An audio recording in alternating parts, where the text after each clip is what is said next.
दोस्तों, आप बीती चैनल पे आप सबका स्वागत है। आज भी हम आपके लिए बहुत ही इंटरेस्टिंग, सनसनीखेज और डरावनी कहानियाँ लेके आए हैं जो आप ही लोगों ने हमसे शेयर की है। आते हैं पहली कहानी की तरफ। पहली कहानी शेयर करते हैं शोएब खान इछावर, इंडिया से। शोएब कहते हैं कि मैं एक रिटायर बैंक ऑफिसर हूँ और अभी मेरी एज 70 साल है। ये तब की बात है जब मैं 12 से 14 साल का था और तब मैं एक गांव में रहता था जिस गांव का नाम रोजड़ा था। मेरा गांव बेहद खूबसूरत था। उसके चारों तरफ पहाड़ और वादियां थीं। बहुत ही दिलकश और बहुत ही प्यारा था वो गांव। शोएब खान कहते हैं कि अक्सर हमारे गांव में जब भी रात होती तो किसी बांसुरी बजाने वाले की आवाज़ आती। उस बांसुरी बजाने वाले की आवाज़ इतनी दिलकश, इतनी खूबसूरत होती कि जो भी सुनता बस सुनता ही रह जाता। मुझे अक्सर ये ख्वाहिश रहती कि कौन बंदा है, कौन है जो बांसुरी बजाता है। मैं अक्सर अपने दोस्तों से और लोगों से पूछता, पर हैरत की बात है कि आज तक उस बांसुरी बजाने वाले को किसी ने भी कभी भी नहीं देखा था। पर उस बांसुरी बजाने वाले की आवाज़ सबने सुनी थी। सब यही कहते हैं कि हमने तो उसे नहीं देखा, बस हमने उसकी आवाज़ ही सुनी है। और जैसे ही वो रात को बांसुरी बजाता तो मुझे खुद आज तक नहीं मालूम कि मुझे क्या हो जाता कि मैं अपने आप में एक अजीब सा अट्रैक्शन, एक अजीब सा खिंचाव महसूस करता उस बांसुरी बजाने वाले के लिए। और बड़ा ही बेचैन हो जाता मैं। आज तक मुझे नहीं समझ आ पाया कि क्यों मैं इतना बेचैन हो जाता था। एक बार ऐसा हुआ कि हम सारे दोस्त गांव के एक बाग में घूम रहे थे। घूमते घूमते हमें शाम हो गई और हैरत की बात है कि हमेशा तो वो बांसुरी बजाने वाला आधी रात को बांसुरी बजाता, पर आज वो मगरिब के वक्त ही बांसुरी बजा रहा था और उसकी बांसुरी बजाने की आवाज़ काफ़ी करीब से आ रही थी। मैंने अपने दोस्तों से कहा कि यार, ये आवाज़ तो बहुत करीब से आ रही है, हो सकता है कि आस पास ही हो, चलो चल के इसको देखते हैं। मेरे सारे दोस्तों ने मना कर दिया कि हम में से तो कोई भी नहीं जाएगा। तो मजबूर होकर मुझे भी उन दोस्तों के साथ वापस घर की तरफ आना पड़ा। पर सारे दोस्तों से मैं पूरे रास्ते भर घर के आने तक अपने दोस्तों से खूब लड़ता रहा कि यार, आज तो मौका था उसे देखने का, पर तुम में से कोई भी राज़ी ना हुआ। मैं बड़ा मायूस सा और उदास सा होकर अपने घर वापस आया। जब मैं अपने घर वापस आया तो अपने कमरे में जब मैं गया तो मैं खुद से ही बड़बड़ा रहा था कि आज तो मौका था उसको देखने का और आज भी नहीं देख सका। और ऐसे उदासी के आलम में मुझे नींद आ गई। अभी आधी रात का वक्त हुआ होगा शायद, या उससे थोड़ा कम या ज़्यादा, कि उस बांसुरी बजाने वाले की आवाज़ बहुत करीब से आ रही। मुझे बड़ी हैरत हुई कि इतने करीब से इतनी तेज़ इसकी आवाज़ कैसे आ रही है, आज तक तो कभी नहीं आई थी। फिर मैं अपने छत पे गया और मैंने छत पे जाके चारों तरफ देखा। तो मैं क्या देखता हूँ कि मेरे जो घर है उसके बैक साइड पे एक पेड़ है और पेड़ की छाँव में, पेड़ के मतलब जस्ट पेड़ से टिका हुआ एक सफ़ेद कपड़ों में कोई बैठा हुआ है जो वो बांसुरी बजा रहा है। क्योंकि उस दिन चांद की रोशनी की वजह से मुझे उसके कपड़े तो काफ़ी हद तक क्लियर नज़र आ रहे थे कि वो सफ़ेद कलर के कपड़े थे, पर उसका चेहरा फिर भी मैं नहीं देख पा रहा था। मैंने काफ़ी देर वहीं खड़े हुए उसकी बांसुरी सुनी और उसको देखता रहा। और अब तो ये रोज़ का काम बन गया। हर रोज़ रात को वो बांसुरी बजाता और वहीं बैठा मिलता और मैं छत पे जाके उसकी रात भर बांसुरी सुनता। एक दिन की बात है जब पूरा चांद था तो तब मैंने गौर किया उस बांसुरी बजाने वाले को। तो मुझे उसके कपड़ों से ऐसे अंदाज़ा हुआ, अब कुछ ज़्यादा क्लियर मैं देख पा रहा था क्योंकि चांद 14 डेज़ का मून था। तो उसके कपड़ों से मुझे ये अंदाज़ा हुआ कि ये कोई लड़की है। उसके बाल भी समझ आ रहे थे, उसके कपड़ों से भी यही अंदाज़ा हो रहा था, पर चेहरा अभी भी क्लियर नहीं था। मुझे एक तो शौक़ ये लगा कि भाई, ये लड़की है इतनी रात को।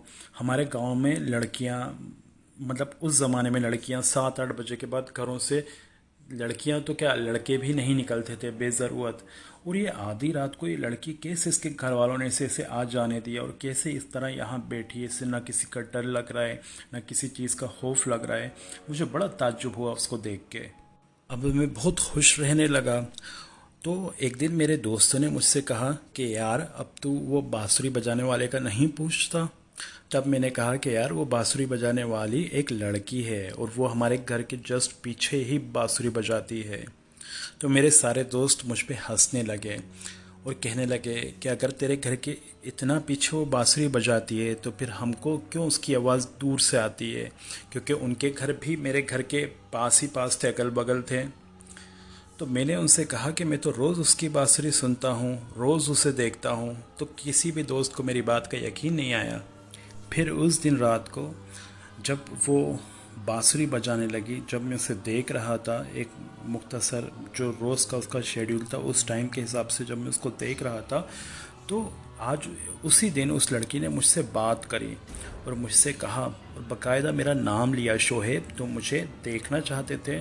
मैं बहुत हैरान हो गया कि भाई इसको ये कैसे पता कि मैं इसको देखना चाहता हूँ। तो वो कुछ मेरे करीब आई तो उसका चेहरा फिर काफ़ी विजिबल हो रहा था चांद की लाइट में। जब मैंने उसको देखा तो वो सच में बेइंतहा खूबसूरत, बहुत हसीन थी।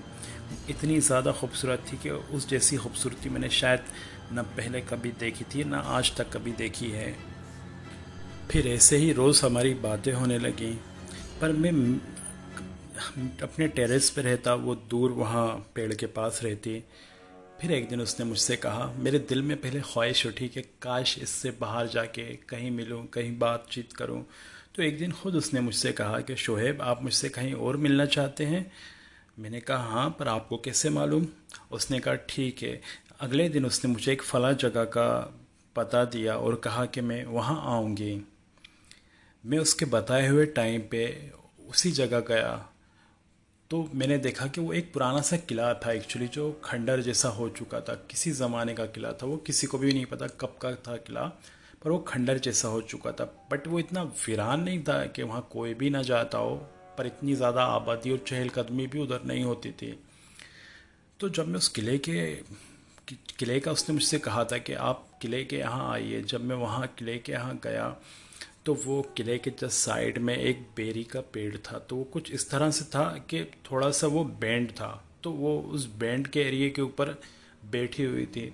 जब मैं उसके पास गया तो वो उस दिन और ज़्यादा ही खूबसूरत और ज़्यादा ही दिलकश लग रही थी। मैं दिल ही दिल में दुआ कर रहा था कि काश इस जैसी मेरी बीवी हो, या काश ये मेरी हम सफ़र बन जाए।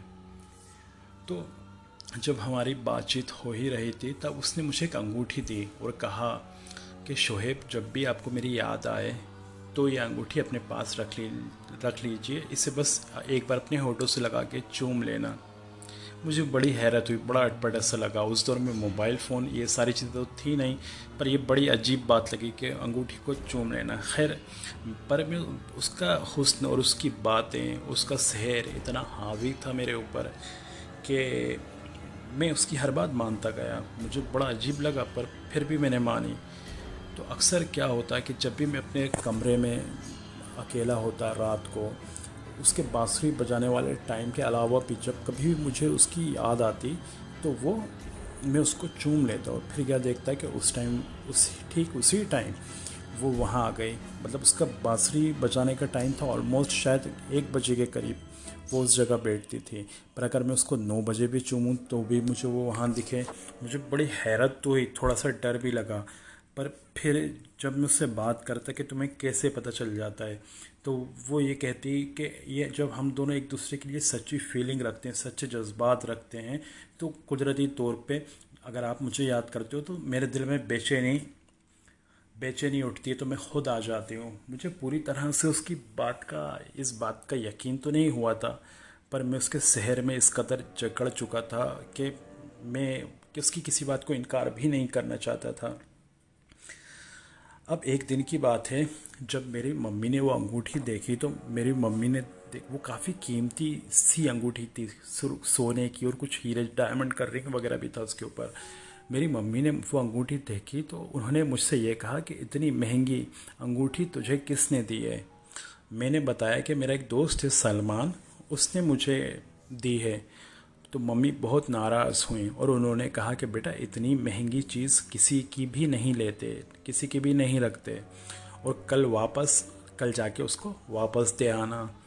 तो मैं अभी ये सोच ही रहा था कि मैं मम्मी को कैसे कन्विंस करूँ, कैसे उन्हें मनाऊँ कि ये अंगूठी मेरे पास रहने दें। तो मैं क्या देखता हूँ कि सलमान मेरे घर में आया हुआ होता है। मुझे बड़ी हैरत हुई और मैं बड़ा डर गया कि अगर मम्मी ने सलमान से पूछ लिया इस अंगूठी के बारे में तो आज तो मेरी पिटाई पक्की है। पर हैरत की बात है कि जब मम्मी ने सलमान से इस अंगूठी का जिक्र किया तो सलमान ने कहा कि खाला हमारे घर पे ऐसी कई अंगूठियाँ थीं, तो एक मैंने शोहेब को दे दी क्योंकि शोहेब मेरा भाई जैसा दोस्त है और मुझे ये नहीं चाहिए। मैं सलमान की शक्ल इतने हैरत से इतना हैरान होकर देख रहा था, मुझे कुछ भी समझ नहीं आ रहा था। अभी मैं कुछ बोलता या कुछ कहता उससे पहले ही सलमान मेरी तरफ आया और सलमान ने मुझसे कहा कि मैं वही बांसुरी बजाने वाली लड़की हूँ और मैं एक चिंज़ादी हूँ और आपसे बेइंतहा मोहब्बत करती हूँ और सलमान का भेस लेके आई हूँ। जब उसका इतना कहना ही था कि मुझे होश ही नहीं रहा, मैं इस कदर डरा कि चीखता हुआ अपने घर से बाहर भगा। जैसे ही मैं घर से बाहर भागता हूँ तो मुझे किसी चीज़ की ठोकर लगती है और मैं सर के बल गिर पड़ता हूँ, बेहोश हो जाता हूँ। तो जब मुझे होश आता है तो मैं मम्मी से पूछता हूँ कि मम्मी सलमान कहाँ है। तो मेरी मम्मी कहती हैं कि बेटा वो तुमको अंदर लेटा के, जब तुम बेहोश हो गए थे तो तुमको अंदर लेटा के वो वापस अपने घर चला गया। तो मैं मम्मी को सारी की सारी बात बता देता हूँ कि मम्मी मेरे साथ पहले दिन से क्या हुआ और ये अंगूठी किसने दी है, सब कुछ बता देता हूँ। तो मेरी मम्मी भी बहुत फ़िक्रमंद हो जाती हैं और मतलब उन्हें भी काफ़ी टेंशन हो जाती है। फिर मेरी अम्मी और मेरे घर वाले मुझे एक आमिल के पास लेके गए। आमिल साहब ने मेरे ऊपर दम किया और मेरे घर वालों को बताया कि वो जिनसादी मुझ पे आशिक हो गई है और मुझे अपने साथ ले जाना चाहती है, जिसमें मेरे घर वाले काफ़ी डर गए, मैं भी काफ़ी डर गया। तो आमिल साहब ने कुछ तावीज़ दिए और कहा कि इन तावीज़ों को हमेशा अपने पहने रखना और कुछ नक्श दिए पानी में पीने के लिए और ये कहा कि इस लड़के की जल्द से जल्द शादी करवा दीजिए। फिर मेरे घर वालों ने मेरे एक दूर के रिश्तेदार लड़की से बातचीत वहाँ चलाई और जल्द से जल्द मेरी शादी करवा दी। पर शादी के बाद मेरी सिचुएशन और ज़्यादा बदतर हो गई और ज़्यादा बुरी हो गई। मैं अपनी बीवी को मारने लगा, पीटने लगा, बुरा भला कहने लगा, घर के बर्तन तोड़ने लगा और इतना मेरा खौफनाक, मतलब मैं इतना खौफनाक और इतना वहशी हो जाता था कि मेरी बीवी मुझसे बहुत खौफ करने लगी, डरने लगी। तो मेरे घर वालों ने कुछ वक्त के लिए, मुख्तसर वक्त के लिए उसको मायके भेज दिया और फिर से दोबारा उस आमिल साहब के पास गए। तो आमिल साहब ने कहा कि अभी तक वो जिनसादी इसके साथ थी, अब वो इसके ख़िलाफ़ हो गई और इसकी जान लेना चाहती है और अब मेरे बस में इससे ज़्यादा कुछ भी नहीं है। पर अगर आप चाहते हैं कि इसका सही तरीके से इलाज हो जाए तो उन्होंने, जो रायसेन एक जगह है हमारे गांव से थोड़ी दूर, उन्होंने कहा कि रायसेन जाएं, वहाँ एक बहुत बड़े अल्लाह वाले हैं, सैयद साहब हैं, उनको जाएं तो इंशाल्लाह वो इस मसले का हल कर देंगे। अभी रायसेन जाने की बात उन्होंने कही और हम लोग घर आए भी नहीं कि मुझे रास्ते में एक भयानक शक्ल वाली, बालों से भरी हुई एक औरत दिखी जो कह रही थी कि तू रायसेन जाएगा उससे पहले मैं तेरी जान ले लूँगी, और मैं बेहोश हो गया। और फिर जब मुझे मेरे घर वाले घर लेके गए तो फिर मैं क्या देखता हूँ कि फिर वो मुझे छत से हुई चिपकी हुई मिलती है और उसके हाथ मेरे गले की तरफ बढ़ रहे होते हैं। मैं चीखता हूँ मदद के लिए, फरियाद करता हूँ, घर वालों को बुलाता हूँ, वो सब मेरे पास बैठे होते हैं, उन्हें कुछ भी नहीं दिख रहा होता है, पर मेरी आंखों से उसका चेहरा जा ही नहीं रहा होता है। वो मेरे सामने होती है, मुझे दिखती है, पर घर वालों को वो नहीं दिखती है। मैं इतना ज़्यादा डिप्रेशन में चला गया था, मेरी ऐसी हालत हो गई थी। वो 4 दिन मेरी इतनी बुरी हालत हुई है कि ज़िंदगी में कभी, मैं यही दुआ करता हूँ कि खुदा किसी को इतने भयानक मंजर ना दिखाए। एक एक लम्हा ऐसा लगता था सदियों जितना बढ़ गया है। कभी मैं खाना खा रहा हूँ तो खाने में मुझे खून नज़र आ रहा है, अगर मैं सोने के लिए आँख बंद करूं तो बहुत सारी औरतें बड़े बड़े बाल और बड़े बड़े नाखून और सुर्ख आँखों के साथ मेरी तरफ लपकती हैं मेरा गला दबाने के लिए। फिर जब मुझे अपना दम घुटता हुआ महसूस होता है और मैं घबरा के घर वालों को मदद के लिए आवाज़ देना चाहता हूँ, पुकारना चाहता हूँ, तो मेरे मुंह से आवाज़ नहीं निकलती है। मैं वो 4 दिनों ने मुझे मेरी शख्सियत को ऐसा बदल दिया था कि बस ये समझ लें कि मैं पागलपने के और होश के बिल्कुल मिडिल में खड़ा था। कब मैं होश में होता, कब मैं पागलपने में होता, मुझे भी नहीं पता। फिर जब उस वक्त, क्योंकि बारिश इतनी ज़्यादा थी कि हम लोग सैयद साहब के पास राय से नहीं जा पा रहे थे। जब 4 दिन बाद बारिश थोड़ी थमी तो मेरे घर वाले मुझे सैयद साहब के पास लेके गए। वो हमारे गांव से सैयद साहब का रास्ता 6 घंटे का था। उस ज़माने में बैलगाड़ियाँ वगैरह चलती थी, तांगे चलते थे, मतलब आज की तरह गाड़ियाँ जीपें तो नहीं थी।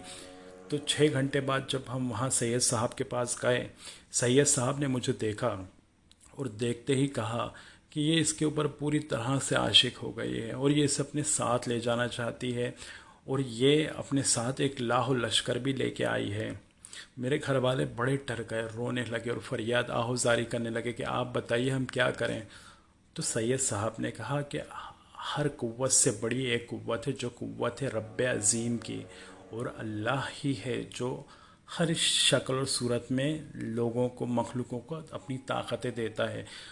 तो सैयद साहब ने कहा कि अल्लाह पे भरोसा रखिए, अगर जो अल्लाह पे भरोसा रखता है अल्लाह उस बंदे को कभी अकेला नहीं छोड़ता, कभी मायूस नहीं करता। और सैयद साहब ने कहा कि इसे 3 दिन तक यहाँ बांधे रखिए। जब मेरे घर वाले कहते हैं कि मुझे 3 दिन तक बांधा रखा, तो मुझे ना खाना देते थे ना पीने को पानी ही देते थे, क्योंकि सैयद साहब ने सख्ती से मना करा था कि इसको खाने पीने का कोई भी चीज़ ना दें। बस मैं सैयद साहब के हुजरे में एक खम्बे नुमा चीज़ से रस्सियों से बंधा हुआ था। जब तीसरा दिन हुआ तो सैयद साहब ने कहा कि इसके सारे लाहो लश्कर तो चले गए हैं, पर यह अकेली अभी भी नहीं जा रही है। फिर मेरे घर वालों से कहा कि दरिया के पास की मिट्टी लेके आओ। तो मेरे घर वाले, एक करीब ही दरिया था, उस दरिया की मिट्टी लेके आए। फिर उन्होंने मेरे ऊपर एक अमल किया, मुझे ज़मीन पे लेटाया और मेरे पास एक बोतल रखी, शीशे की बोतल, उसके अंदर दरिया की मिट्टी रखी और फिर उन्होंने कुछ पढ़ा। तो पूरे घर वाले मेरे, उन्होंने क्या देखा कि काला साया, एक काला धुआं वो उस बोतल के अंदर आ गया।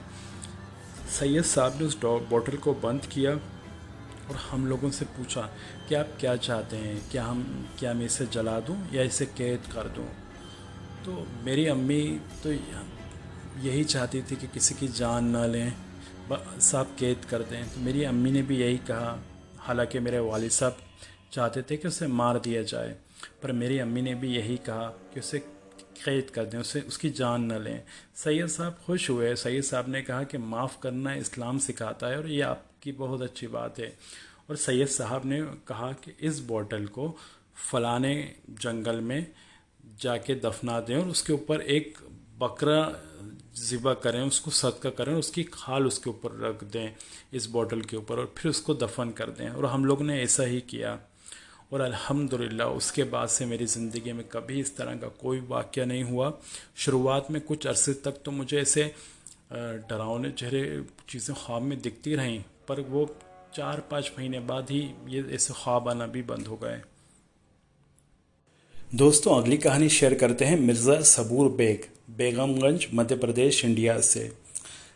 सबूर कहते हैं कि मैं के पेशे से किसान हूँ और अक्सर जब हमारी धान की या गेहूँ की, वीट की कटाई का वक्त होता है तो हम लोग खेतों में काफ़ी देर रात तक खेतों में रुका करते हैं। तो ये आज से 4 साल पहले की बात है। हम लोग रात को ऐसे ही अपने दोस्तों के साथ कटाई के टाइम खेत में रुके हुए थे। तब ठंड का मौसम था और गाँव में तो सर्दी बहुत ज़्यादा ही लगती है शहरों के कंपेयर में। तो हम लोगों ने आग जला ली थी और हम 4 दोस्त थे जो आग के चारों तरफ बैठे हुए थे और हाथ सेक रहे थे। हम लोग बातों में मशगूल हो गए और हमें पता ही ना चला कि काफ़ी रात हो गई, काफ़ी 1:30-2 बज गए थे। तब हम लोगों ने सोचा कि चलो घर को चलते हैं। जब हम घर को जाने लगे तो मैं आधे रास्ते ही आया हूँगा, तो मेरे चारों दोस्त बाइक से थे। मैं आधे रास्ते आया तो मुझे याद आया कि मैं अपने घर की चटाई, अपने घर की दरी तो वहीं छोड़ आया। यही सोच के मैंने अपने दोस्तों से कहा कि आप लोग जाओ, मैं दरी लेके वापस आता हूँ। जब मैं वापस गया तो मैंने क्या देखा, जो आग हम लोगों ने जलाई थी, जिसके साथ हम हाथ तेप रहे थे, वो हम लोग अच्छी तरह से बुझा के पानी डाल के उसको आए थे। पर अभी मुझे शायद 10 मिनट का भी टाइम ना लगा होगा वापस आने में कि वो आग फिर से जल रही थी और पहले से ज़्यादा भड़की हुई थी। उसको देखते ही मेरे जहन में एक डाउट सा आया कि कहीं ये कोई और मामला तो नहीं है। बहरहाल मैंने अपने माइंड को ऐसे ही सेट कर लिया और मैं बस दिल में जिक्र करता हुआ आग के करीब गया, अपनी चटाई उठाई और जब मैं वापस मुड़ा तो मैं क्या देखता हूँ कि मेरी गाड़ी के जस्ट सामने एक बहुत खूबसूरत सी लड़की खड़ी हुई है। मुझे बहुत हैरत हुई, ताज्जुब हुआ और खौफ भी आया। पर अल्हम्दुलिल्लाह मैं ज़िक्र कर रहा था तो किसी हद तक एक दिल में इत्मीनान भी था। जब मैं अपने बाइक के करीब आया तो मैंने उस लड़की से कहा कि रास्ता दे दो, सामने से हट जाओ। मेरा ऐसा कहना ही था कि उसने मुझे बहुत ज़ोर से चाटा मारा, इतना ज़ोर से कि शायद कोई लड़की इतनी ताकत से नहीं चाटा मार सकती है। जब उसने मुझे चाटा मारा तो मैंने पूरी ताकत से दिल में ज़िक्र करते हुए अल्लाह का नाम लेके उसे एक चाटा मारा। और गांव पे ये बात मशहूर है, गांव मतलब हमारे गांव में सभी लोग जानते हैं कि इस तरह की चुड़ैल या ऐसी चीज़ों की ताकत उनके बालों में होती है। मैंने उसको ज़ोर से अल्लाह का नाम लेके चाटा मारा और उसके बाल पकड़ के अल्लाह का नाम लेके उसको ज़मीन पे दे मारा और पूरी स्पीड में मैं अपनी बाइक को स्टार्ट करके वहाँ से भागा। तो मुझे पीछे से इतनी तेज़ तेज़ रोने की और मातम करने की आवाज़ आ रही थी, ऐसा लग रहा था कि जैसे कई सौ औरतें मिल के आपस में बैन कर रही हैं, रो रही हैं और अजीब अजीब सी खुखार आवाज़ें भी आ रही थी। पर मैं ज़िक्र करता हुआ अपने घर सही सलामत वापस आ गया। तो दोस्तों ये स्टोरी मिर्ज़ा सबूर बेग ने शेयर की थी बेगमगंज से। तो अक्सर मैंने सुना है दोस्तों कि जब फसल कटने का टाइम होता है तो ये गैर मरई मखलूक़ात भी अपना हिस्सा लेने या उस जगह अट्रैक्ट होती हैं और अक्सर लोगों के साथ ऐसे मामले फसल कटने के टाइम या इस तरह के ही सीज़न में होते हैं। तो दोस्तों कैसी लगी आज आपको आप बीती कहानी सीरीज़ का ये एपिसोड, हमें कमेंट में ज़रूर बताएं और हमारे चैनल को सब्सक्राइब और लाइक ज़रूर करें। थैंक यू सो मच दोस्तों।